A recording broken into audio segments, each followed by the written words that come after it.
This is Lisa from Mobile Tech Review, and we're going to look at one of the new affordable Windows 8.1 Atom Bay Trail convertible tablet, laptop, whatever you want to call it. New netbook, maybe. 10.1-inch display. This is the Asus Transformer Book T100. Since it's a Transformer book, you open it up and you don't just see a laptop like so. Press the little latch right here and you can detach it, and then you've just got a 10-inch tablet. We're going to look at it now. So this is the Asus Transformer Book T100. Think of it as the new era of netbooks upon us. This is only $399 for the 64 gig model, and for that you get an Intel Atom quad-core CPU. This is a new Bay Trail, what we've all been waiting for. Atom that doesn't, well, there's a word that starts with S and ends with K. Well, doesn't, you know. It's not bad CPU, finally. Good thing to see. This is not up to Intel Core i5 Haswell specs, but it's a much more usable machine. And for $399, that's impressive. This is full Windows 8.1 right here. The 32-bit, because we're looking at 32-bit CPU here, still not 64-bit. I don't think most people are going to care about that, though. Full Windows, not just RT. You have access to the desktop, but not just the desktop, like there it is. Well, you get Word, Excel, PowerPoint, and desktop and nothing else. You can install your Windows programs on here. We put Diablo 3 on here. We have Photoshop on here. We're going to show you that so you can see how that plays out. So a versatile machine, more versatile than Windows RT for those of you who need the legacy applications. Obviously, full keyboard right here. Small though. This is a 10.1-inch machine and it's separable. Just like that. So you have a 10-inch tablet. This is an IPS display, which is nice. No cheeseball display for your $399. Viewing angles are pretty good. Reflections are quite high. You can really see the elevation of the glass above the display substrate. Another thing that hurts is this is only 210 nits of brightness. That's pretty dim. Color accuracy, just average on this. Not terrible, but not super bold colors. But again, in this price range, how much can you ask for? That's okay. We'd like it a little bit brighter, honestly, because as a tablet, you tend to take it everywhere and maybe want to use it outdoors. It gets to be hard. Anyway, still, compact, light, 1.2 pounds, not bad. Here we have our volume controls right there. And on the side over here we have something that switches between desktop and Metro, just like the home button would on the front. Standard capacitive home button. Interesting addition there. Not too thick. Power button's up here. We have our micro SD card slot right there, compatible with SDXC cards. Micro USB and micro HDMI. The USB is for charging. It comes with a compact little charger just like you would see on other mobile OS style tablets. This is our combo 3.5mm headphone microphone jack. And robust locator pins right here to help the dock get in place. And this is the connection port for the keyboard dock. Very compact little charger, again like something you'd expect to see with an Android tablet. Only a short cord here, about 3 feet in length. That can be kind of annoying for something you want to use as a computer and plug in. Happily, it has very good battery life, about 8.5 hours with average use, and the brightness set to 50%, so you won't be charging it that much. One thing though, when you will charge it, let me tell you, it takes a long time to charge for some reason. Really, just something you want to do overnight. It's that slow if the battery is pretty much drained. It's a detachable standard micro USB to USB cable, so if you happen to lose this, the one that came with your smartphone should do the trick as well. And this is a pretty commonplace 2 amp charger. Again, like you see on a lot of Android tablets, even the iPad charger is 2 amps as well. And the usual 5 volt out because it's USB based charging, which is part of the reason it's slow. USB based charging is not the fastest thing. Aesthetically speaking, here comes the bad news. Very shiny, glossy, cheap, plasticky looking back. Again, for the price, you're just not going to get really nice spun metal like you would on some of the high-end Asus Android tablets that we looked at in years past that have the spun metal finish. You get super glossy plastic, gets disgusting looking really, really fast. Be prepared to clean it up or just live with that. And oddly, this is something that we see with some of these more affordable products. You get kind of surface texture mismatches. For example, this is super duper glossy, right? But the included keyboard dock, and this is included for your $399. What a deal, right? This is a kind of matte, looks more convincing like metal, even though it's not. Finish, and it's matte over here. So the dock does not particularly match the tablet, in other words. There, as you can see, it has rubber feet here for grip. The usual Asus style, very sturdy kind of docking port right here. Release latch to hold it in place and release it easily enough. We have an integrated trackpad right here. This trackpad is kind of hit or miss. Sometimes you're moving along and it just stops following your finger. Seems to be a common problem. Other people have commented on it as well. So thankfully, you can resort to the touchscreen if you need to. Full keyboard here, and I know that Asus worked really hard on doing a nice layout here, and they really did. The thing is, this is still 10.1 inches. Remember those first teeny netbooks that came out? That's what size this is. So even though we have nice key travel right here, good key relief and stuff, it's quite tiny, it's quite cramped. I think you fellows with bigger hands are going to feel like it's a little hard to type on that because of that. But other than that, it's not bad. There's a little flex to the dock right here. As you can see, I'm not really grabbing it even that hard. And this is where our USB 3.0 port is. The USB port is not on the tablet, it is on the dock. That is it for ports on our docking section. This does not have a battery in it. The battery is inside the tablet only, so you don't have a supplementary kind of setup. But again, this is meant to be something more affordable. Usually you see that in more expensive products like the HP Envy X2 and the Asus TX300, which is a full Intel Core i5 machine. One thing I can tell you is that our keyboard dock has been very flaky. I know I saw one other review where they got a warped dock too. This is a retail purchase, so this wasn't vetted by Asus first. This came from a local store, and a lot of the time the keyboard actually doesn't work. The trackpad always works, the USB port always works. The keys, either they get ignored or it types in hundreds of spaces. So hopefully that's a challenge when a company is making something this affordable, that you know, the components are not the most expensive and the quality control can lapse. So I hope that this is not a problem that we see on all the T100s that ship. The display, as I said, 5 points of multi-touch, Windows 8.1, so you get cute maneuvers like that. If we go to the desktop, you can see the return of the start menu. Still not your full start menu. It functions to switch you back between the Metro UI or LiveTile UI and this one. And if you press and hold, you get all sorts of power user features that you can see right there.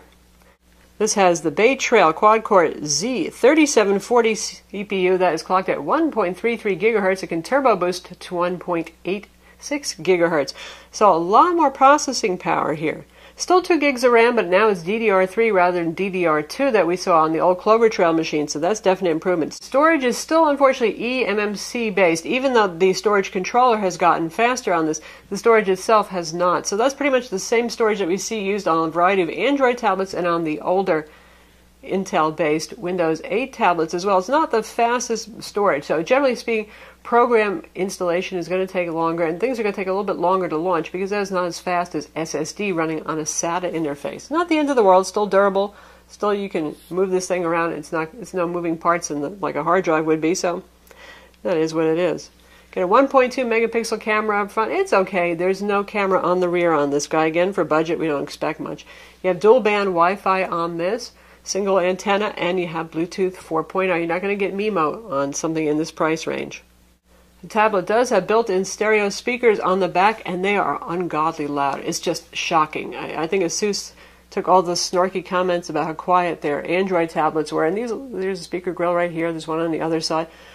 Frighteningly loud, without being too harsh, actually. It's impressive. Built-in microphone as well for those of you who want to do video chat and you don't want to put a headset on. So how much faster is this guy compared to last generation dual-core Atom processors? Well, it's twice as fast. It really makes a difference where the old Clover Trail tablets, even the ones we like the HP Envy X2, they could seem certainly sluggish, and multitasking could be a bit of a chore for them, much better for single tasks. This guy's twice as fast as moving up there. PC Mark 7, the score is 2323. That's not bad. Again, it's twice as fast as the old Clover Trails, but it's less than half the speed of a Core i5 still. For 3D Mark, the Ice Storm Extreme test, it scored a reasonable 9,076 with Intel HD graphics. Not nearly as fast as the graphics, integrated graphics that you'll see on Intel Core i5, and i7, even i3, but it's an improvement. And we'll test out some games so you can see. It's really not up to desktop 3D gaming, but certainly the Windows Store games are fine, casual games are fine, and some older gaming titles can be okay too. So in case you're wondering how desktop games play, we tried Diablo 3 because it scales well to lesser computers, shall we say. And, well, this wouldn't be playable at all on an older Clover Trail system. Here, we're still, if you take a look at our frames per second down in the corner here, not doing really well. And we've set all effects to low and dropped the resolution down to 1280 by 720. And we're not even fighting any bad guys right now. And just to show you the settings, we'll go into our game menu here.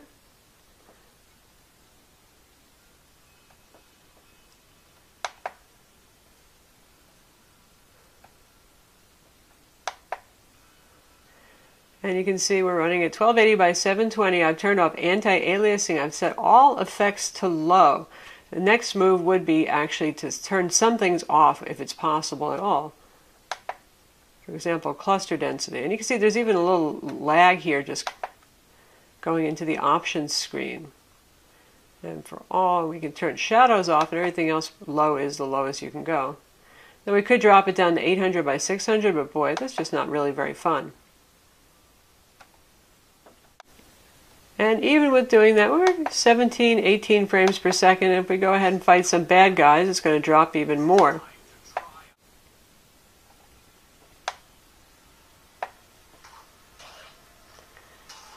Here we have a whole lot of bad guys. And our frame rate's at about 15 or so.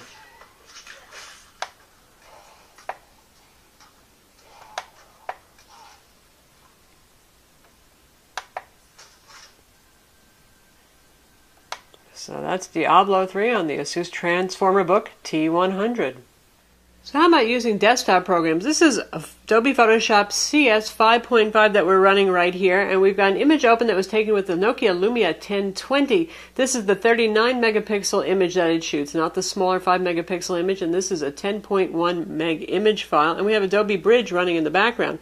Now running both Photoshop and Bridge can slow things down a bit, but once you have your application in the foreground, it'll be fine.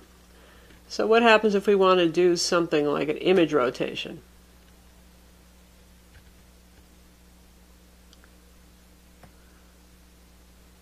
Speed's not too bad, and say we want to do auto contrast.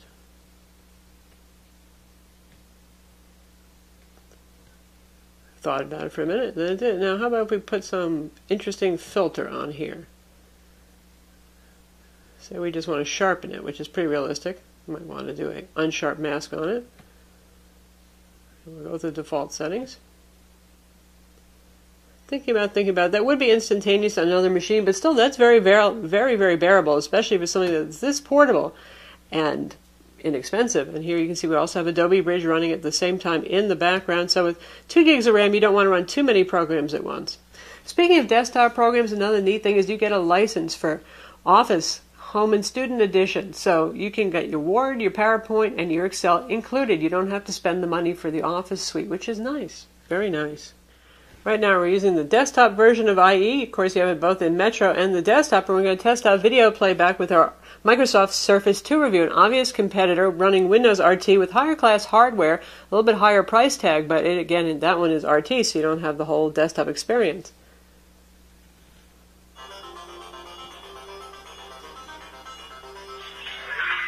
Speakers are at 50%, pretty loud.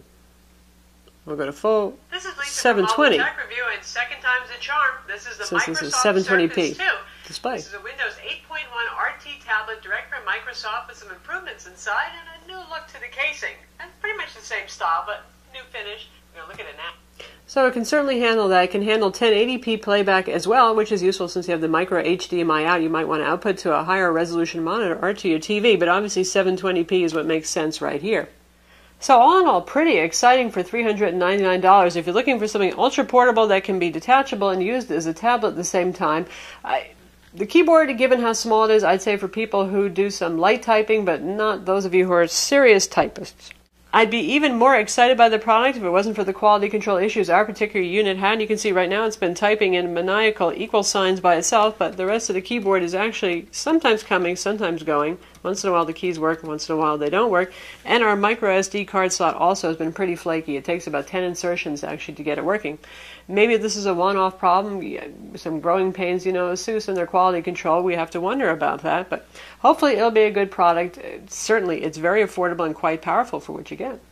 So that's the Asus Transformer book T100, just hitting the market now. Again, $349 for the 32 gig. I'm not sure how many places are going to carry that because honestly, that's just not enough storage for full Windows.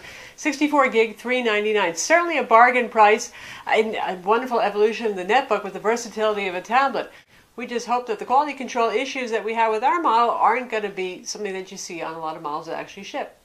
I'm Lisa from Mobile Tech Review. Be sure to visit our website for the full review with benchmarks, photos, and a lot of other good things, and hit that like button.